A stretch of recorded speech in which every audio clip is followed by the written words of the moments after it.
Hey guys, it's Molly and welcome back to my channel and welcome to Vlogmas day or Bookmas day 6, I believe. Yeah. Bookmas day 6. Woo! Okay, we're like halfway through. Yeah. So, let's get into it. Today's video is going to be reading 1-star reviews of my like 5-star books, but also just books I really like. Not all these books are 5 stars for me, but they're books that I really enjoyed reading. So let's get through it. Also, some of these reviews aren't 1 stars, they're just like low stars, so they're like 1 or 2. Because I was like going through and I was like, I couldn't find a lot of 1 stars that were like short and sweet. So I did start going to 2 stars too. But let's just get into it. So I'm gonna kind of bounce around between books. No. I'm just gonna go through some of the books that I reviewed. So, oh wait, did that one not send? Frick. Wait, why didn't it send?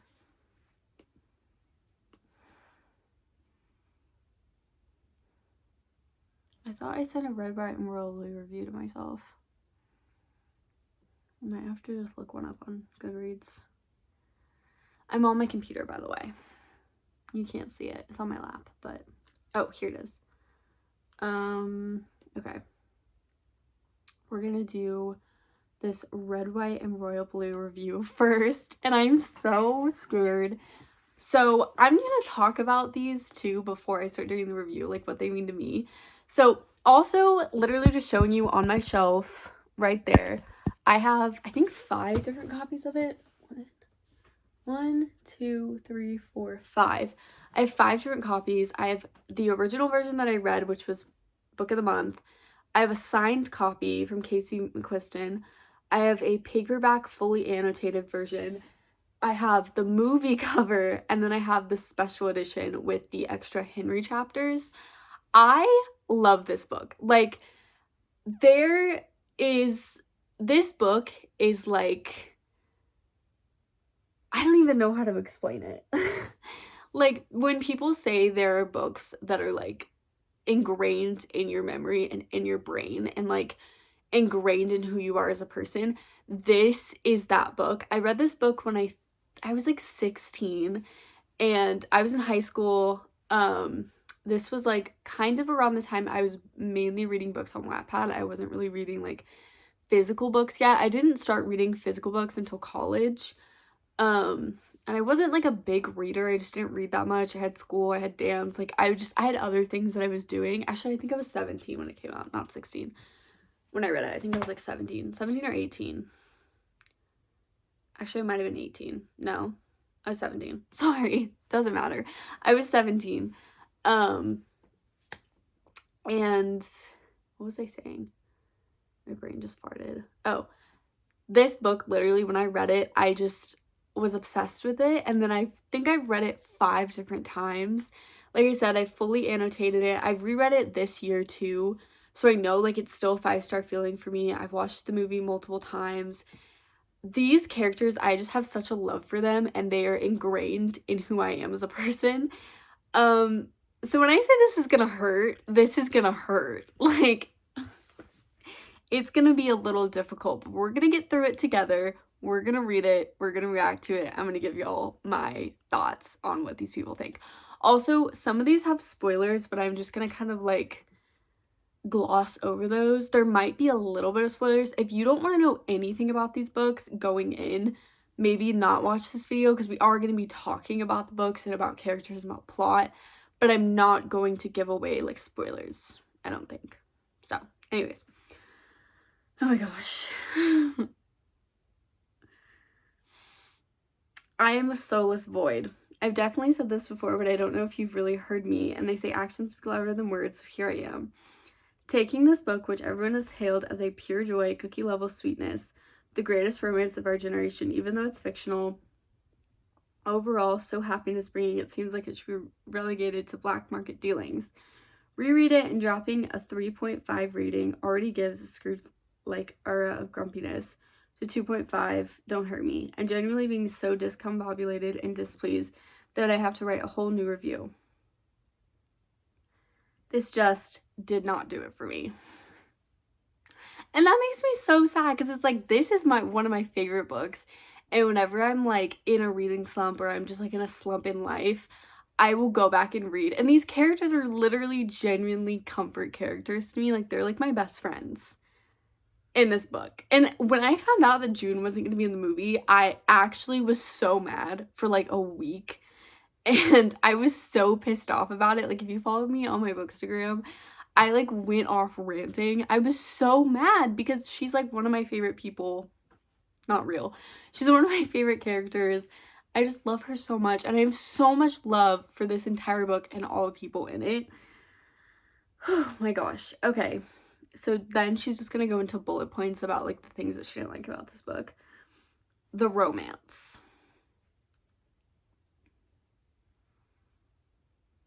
Okay, it's just like a cheesy love story. She said it didn't really grab her attention the second time because she did a reread on this.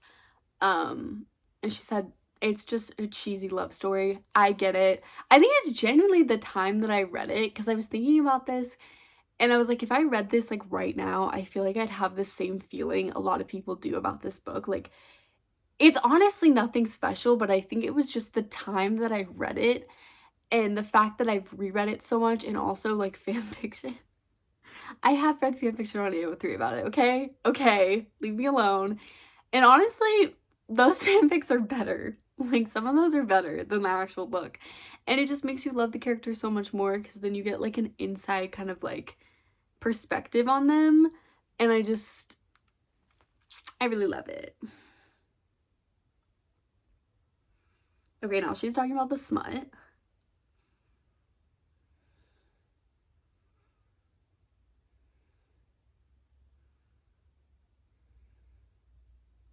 Okay, she said it's like 99% sex or sexting. Maybe in like YA, because I guess it depends on like what kind of books you read. I read mostly like smut.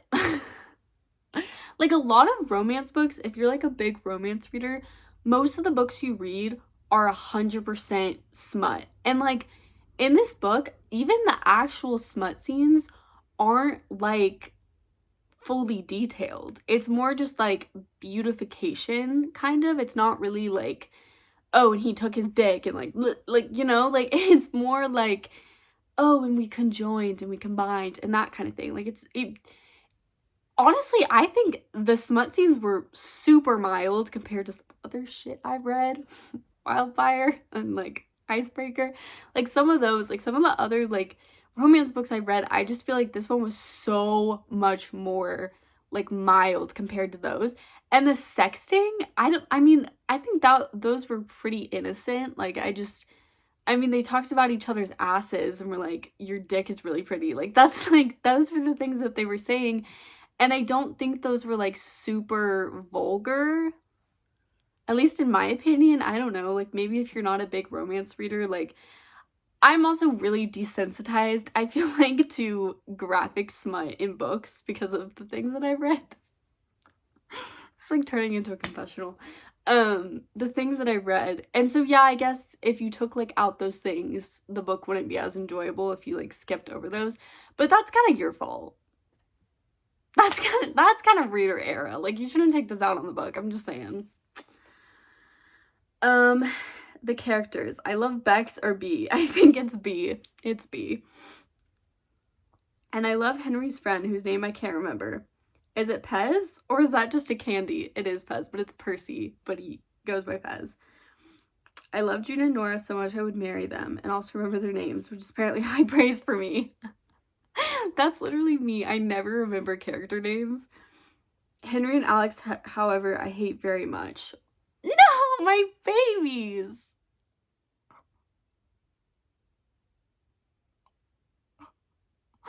Oh my god. Jesus Christ. They're annoying.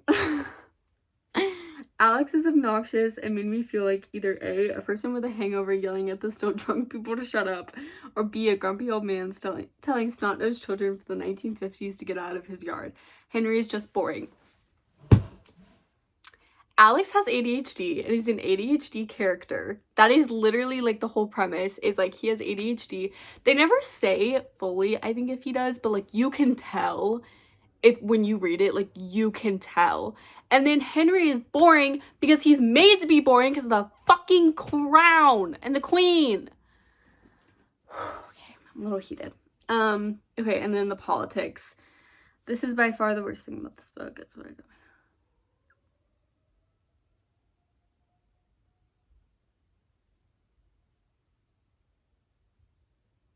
Not the tornado sirens?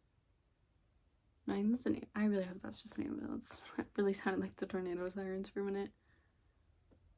Whatever. Okay.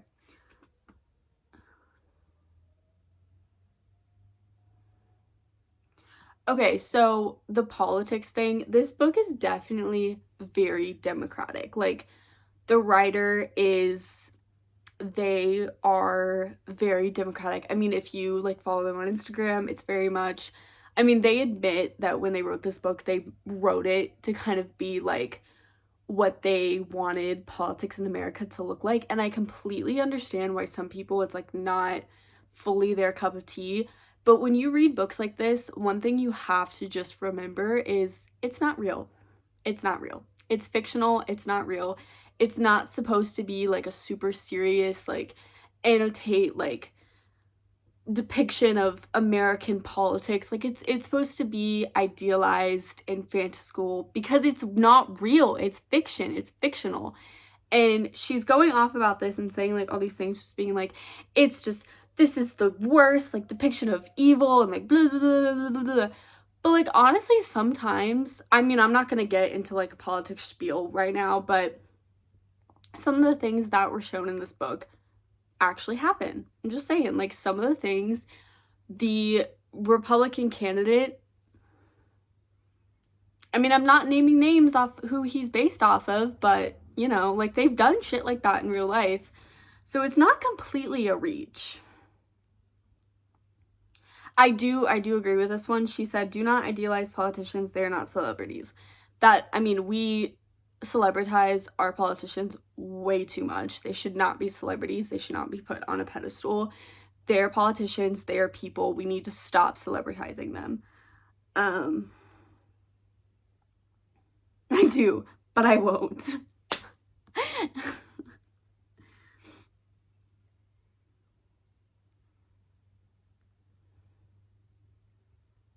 Oh my gosh. Okay. That was actually a pretty good review. I like them when they're like there's a lot of detail and you can tell they're like educated. Like, it's not just like, I hated this book because blah, blah, blah. But it's like obvious, like you can tell it's like a good review. That was actually a good review, and I do get a lot of her points, but some of them I don't get. I'm sorry, I don't get. I love Henry and Alex. Okay. Again, we're just gonna like kind of skip around. So now we're gonna do Hot House Flower. So I picked a couple reviews of this book, and honestly, just the overall consensus I can get is that a lot of people are upset because of the age difference between Rick and Daisy and the fact that he kind of like groomed her. So one of the reviews was, he groomed her. A man in his 20s making suggestive comments to a 15-year-old. Okay, I think that's it. I didn't, oh, there was like a full review. I think it's up here. I like linked it. But it was also like talking about kind of like the relationship between them. Okay.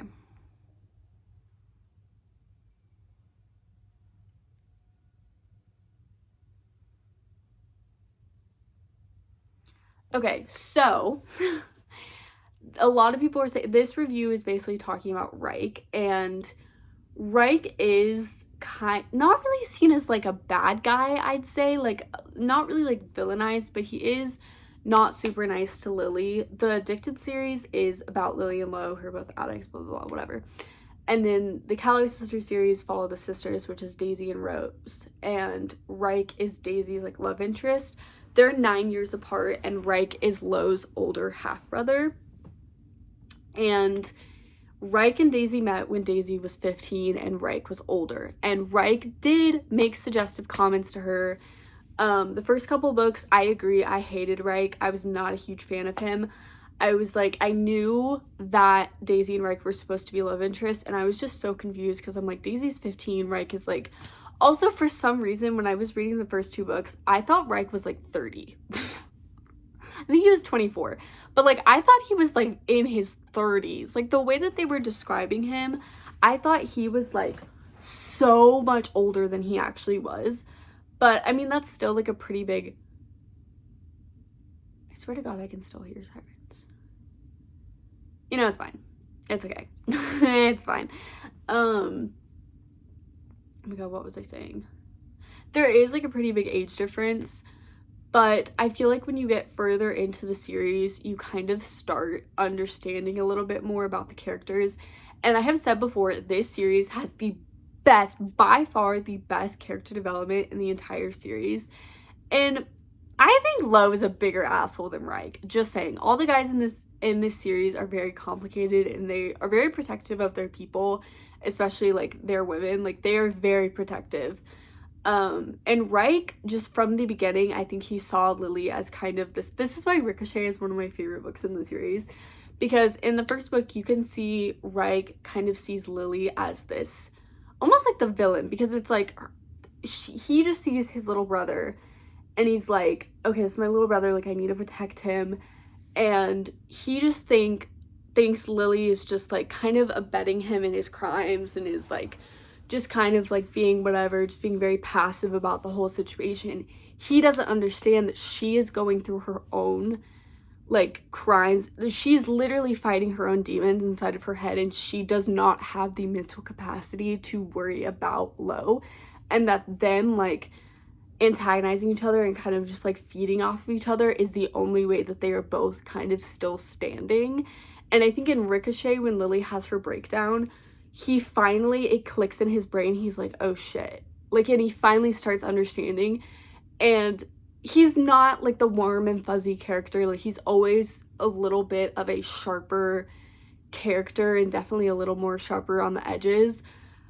But his character development through the whole series, and dude, the way that he just is always there for Daisy, like he is always there for her. Honestly, before they got together, before she was 18, I don't think it was very much of a, yeah, he made flirty comments to her, but like, I mean, you know, like, but whatever, shut up, it's fictional. But it was very much a best friend kind of relationship, and he was her best friend. He was like one of the only people that really stood up for her and was really there when she was going through one of the worst things in her entire life. And I will fight for them to the death. That's the same thing with Alex and Henry. I will literally defend them till my deathbed. I love them. Okay, next I think is Happy Place. Yeah. Okay. Shit. Okay, bro, no offense, but this book actually made me glad I was single, lol. Happy Place is a second chance, and it's kind of, yeah, it kind of shows a lot of relationship issues and a lot of like fights and kind of like learning to kind of trust your partner kind of thing. And it's not a happy tale. I mean, it's called Happy Place, but it kind of like talks about a lot of issues with relationships. And it really does bring out the worst in both of the characters, I feel like. So I can get that. I can understand. This was not a book. I mean, I love Wood. But this is not a book that was like, ooh, this is a happy relationship. Like, I wish I was in this kind of relationship. It was more like, this is what happens when characters don't communicate with each other. That was literally the whole premise of the book, I feel like. It was the miscommunication trope, but it was the miscommunication trope and this is what happens when you don't communicate. Like, you need to communicate, and then they learned how to communicate and they learned how to grow. And I feel like in a lot of books with the miscommunication trope, it's just kind of like, oh, oops, let's move on. But in this one, they actually grew from it, and every character in this book like grew a lot. Okay, I liked this one because it said, Happy Place felt like an inside joke that I just didn't understand. That's what I felt like the first like 100 pages. I feel like I was like, I don't really like this book and I don't really understand. That's how I felt with book lovers and people we meet on vacation. Emily Henry's writing, I feel like, is so specific. It's the same thing with like Sally Rooney, because Sally Rooney's writing read right over my head. I'm sorry, but it did. It's the same thing with like Sally Rooney. Once you get it and it clicks and you love it. But if it doesn't click, you're kind of just like, I don't know if I like this. Like, I don't know how I feel about this. Like, and it honestly makes sense. It's like, it feels like an inside joke. I just didn't understand. Like, I don't understand why people like this. I don't understand. And I felt that way about a lot of popular books, being like, I just don't get why people like this. The Knock Meltzers. I just like don't understand why this is such a hyped up book. I don't understand why people enjoy it. And I don't know. But I really did enjoy A Happy Place and I really liked it. It makes me sad that you didn't get it because it's one of my favorite books, but I get it. I 100% get it. Miss Henry, can you explain how Shadi is going to pay those loans off? I don't fully remember like what that means, but I just thought that review was so funny because it's like sometimes when I read books, like romance books, they just don't fully understand, and I have so many more questions, like not questions about the romance, not questions about the relationship, but just like kind of like how is this working? Like, how is this happening? Like, how are you paying for that? How are you doing this? How are you living there? Like, what is happening? I need to understand. I need to know, kind of thing. Okay, next is Binding 13, which is also one of my favorite books. I've been in the mood lately. I'm rereading Binding 13 in January. I've already made that decision. I've been in the mood lately that I've been missing Shannon and Johnny so much. I listened to their playlist this morning. I've just been like obsessed with them lately. I was looking at edits of them online last night. Like, it literally feels like I just like miss my friends. And I don't know, okay? I'm sorry.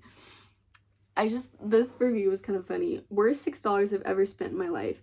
Reading this book was the equivalent to ripping out each individual hair follicle in my head. Okay, the length of this book is enough to make me go dizzy. So it is a very long book. The copy, I have another copy that's like not as intimidating, but the original, these are the indie published ones. Actually, why does this not feel as big anymore? Like, look at, this does not feel as big to me anymore. Jesus, it's because of the fantasy effect, I guess. Yeah, it's around 600 pages, and the font in these indie covers are so small. Like, the font is so freaking small. So they are really intimidating. I remember I didn't want to read this at first because of how big it was, and I was so intimidated. And romance books really should not be over like 300 pages, but so much happens in these books, and you don't just have the main two characters. You have, literally, it's a series, so you're building up the whole world, and it's so good. Oh my god, it's so good.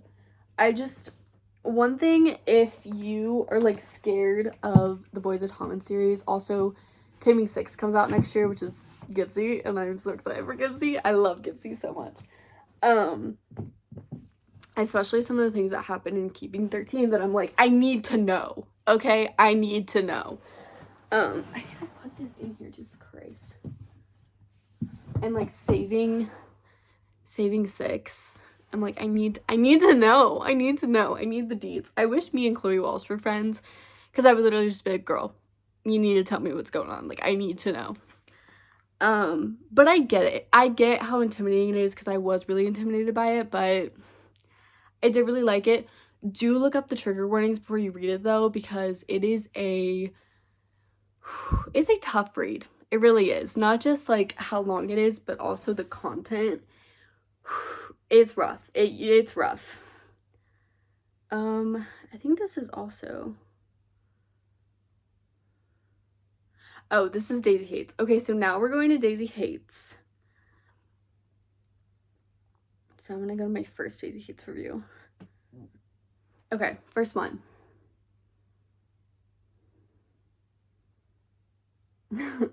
Daisy Hates, do not like her.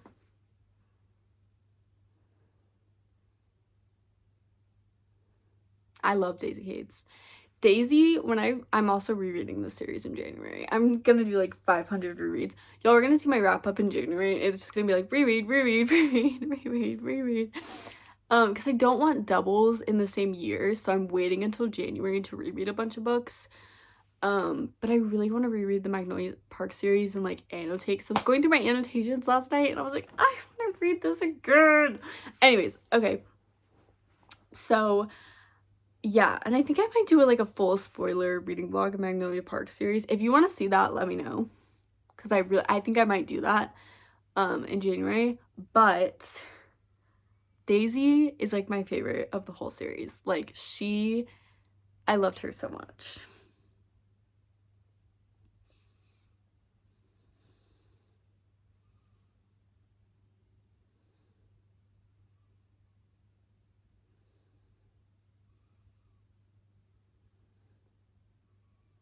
She has the same amount of common sense as a rock. All the characters in this series have the same amount of common sense as a rock. I'm sorry. Julian is like the only one maybe who has like self-preservation techniques. Julian and like Jonah, they're the only ones that are like, I'm actually going to save myself and not be a fucking dumbass like the rest of you. But I love Daisy. I love my girl Daisy. Oh my god. This one I don't agree with. If I ever have to read another footnote for the rest of my life, it would be too soon. Okay, I've heard in the books, the big thing with the Daisy Hates books is there are footnotes, which are Daisy's like thoughts. And there's a lot of them, but I really enjoyed them. Like, I don't know, it was fun because it like gives you more insight into Daisy. And Daisy, I feel like, is such a complicated character because of like how she grew up and her life and just all these things. She's very complicated as a character. And I really liked the footnotes. Also, they were just like funny. Like some of the commentary, I was just like sitting in my bed like giggling, like reading it. And I understand, I get it. It's annoying like having to like go down and like find the footnote. But I really liked it. So I don't know. Okay, I refuse to believe this was written by the same author as the first book. Oh my. I feel like a lot of people have that opinion, like they love Magnolia Parks and they read Daisy Hates and they're like, ugh. I think she was trying to make Magnolia and Daisy so different that she kind of changed her writing a little bit. Not that it's like super different, it's kind of the same, but I understand like when some people were like, I love Magnolia, but I hated Daisy. I was the opposite. I didn't really like Magnolia. Magnolia to me is like that toxic friend that you're just like, you love, but you're like, babe, I need a break. Daisy is like my best friend. Daisy is like me. Like, I love her.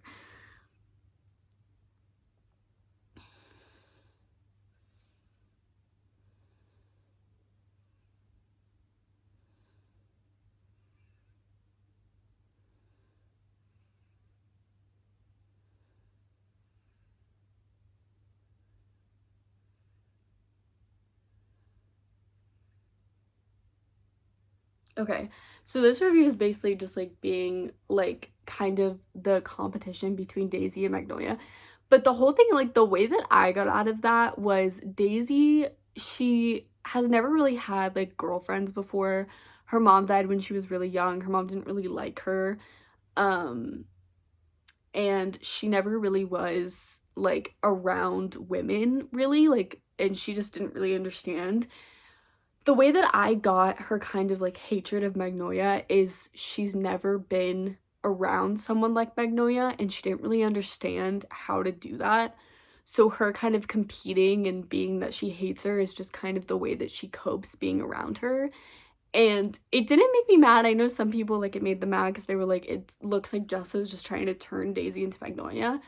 But it's more that Daisy is just kind of like trying to understand what Magnolia is, because Magnolia is like this super girly girl, like she like writes for Tadler and she like wears all these like cute clothes and she's like, Magnolia's like the sun literally, and Daisy is like, I don't know what to do. And also like she has a past with Christian and she doesn't want to like share, and she's like I don't know what to do, I don't know what to do. And then obviously Magnolia and Julian get together, so it's like it's all these complicated feelings, and that's just how she was coping. And it's so real. Like, the characters are so real.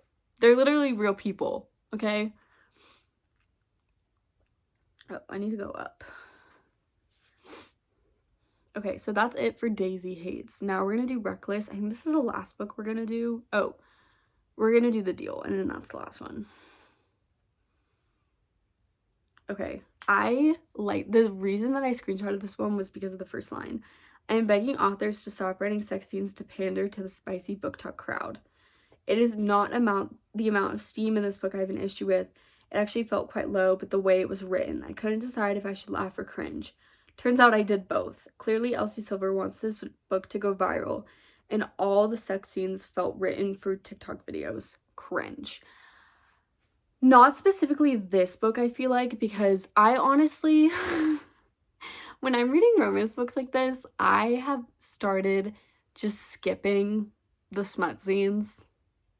Unless I'm like in the mood to read smut, but most of the time I'm not. So I just literally will just be like, nope, I'm good, I'm good, I'm good. And we'll just like skim and skip. So I honestly don't remember any of the sex scenes in this book. I think I remember the first one just because it's like kind of, Reckless is an accidental pregnancy trope. So that's kind of like why it's kind of like pertinent to it. I didn't know that reading it. Like I just, when it came out, I was like, oh, I'm gonna read it. And I really had like no idea that it was like an accidental sex scene or accidental pregnancy. But I understand. I feel like there are a lot of authors that have done that have started adding smut to their books when it's just not necessary, or they've started adding more smut to their books. And that has kind of been the downfall with book talk. Book talk, I think, has been so good, especially like it's gotten people back into reading, it's gotten me back into reading, but it also is creating kind of like this vicious cycle of these authors trying to compete to kind of go viral, because they've seen other authors get all of this like popularity and money and like value from going viral on book talk, and they want that too. So they start changing their writing. I've seen that in a couple authors. I didn't really notice that in Elsie Silver. I don't know. Chestnut Springs was the first of her books that I read, like the first series, so I don't know. But I have like recognized that in other authors being like, you didn't used to write like this, now you're writing like this, and I don't really like it, kind of thing. So I understand that, but I didn't see that specifically in Reckless. Okay, The Deal. The Deal is, again, like Red, White, and Royal Blue to me.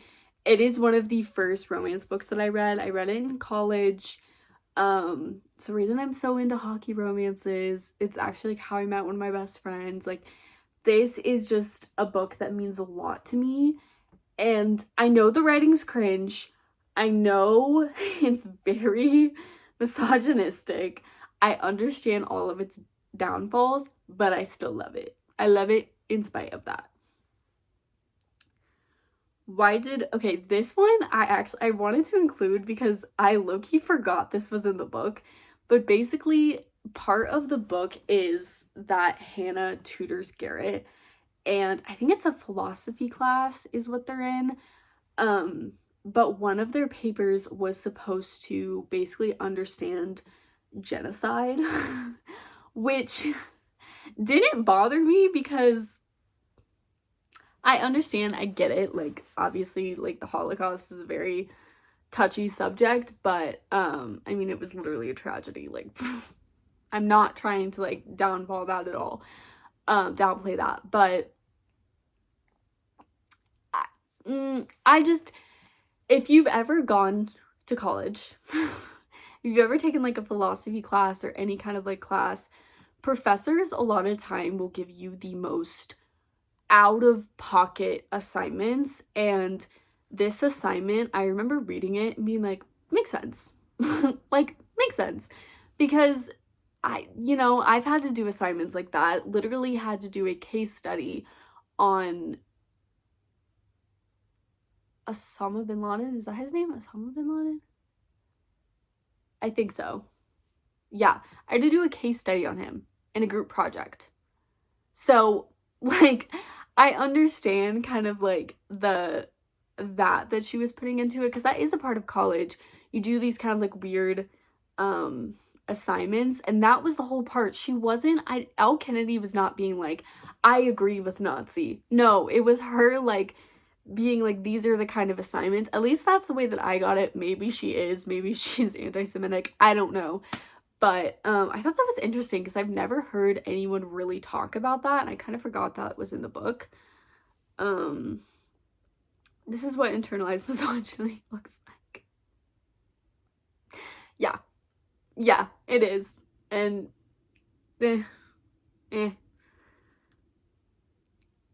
DNF after the second chapter cannot stand gross guy POVs where they act like pigs and objectify women. I get it. I understand. Okay, that is it for today. I hope you guys enjoyed today's video. I love you so much, and I will see you literally tomorrow. Bye!